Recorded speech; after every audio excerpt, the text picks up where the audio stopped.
जब एक sperm whale को स्पेन के जज़ायर कनारी के इलाके ला पाल्मा के साहिल पर मुर्दा पाया गया तो किसी को अंदाज़ा नहीं था कि इसके अंदर कितना कीमती खजाना छुपा हुआ है। तेज़ समुद्री लहरों के बायस व्हेल का पोस्टमार्टम मुश्किल था, मगर लास पाल्मास यूनिवर्सिटी से तल्लुक़ रखने वाले माहिर एंटोनियो फर्नांडस इसके मरने की वजह जानने के लिए पुरअज़म थे।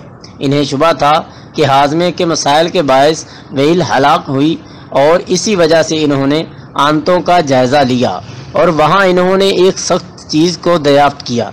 इन्होंने बताया, मुझे पहले तो वो 50 से 60 सेंटीमीटर कुतर का एक पत्थर लगा जिसका वज़न 9.5 किलो था, मगर वो कुछ और था। जब मैं वापस जा रहा था तो साहल पर मौजूद हर फर्द व्हील को देख रहा था, मगर इन्हें मालूम नहीं था कि मेरे हाथ में अंबर है।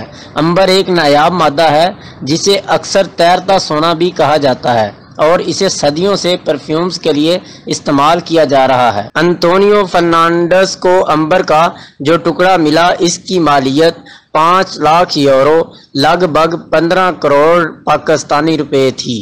अंबर का हसूल हर 100 में से एक स्पर्म व्हेल में से ही मुमकिन होता है और इसका माखज़ भी काफ़ी दिलचस्प है।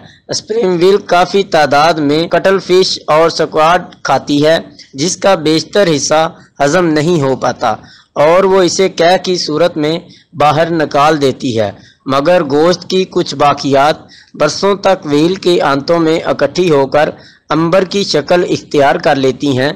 कई बार ये मादा व्हेल की कैद से भी खारिज होता है और यही वजह है कि अक्सर ये समंदर पर तैरता हुआ मिलता है, मगर लास पाल्मास में मिलने वाली व्हेल की आंतों में अंबर का ज़ख़ीरा बहुत ज़्यादा हो गया था जो इसकी मौत का बायस बन गया।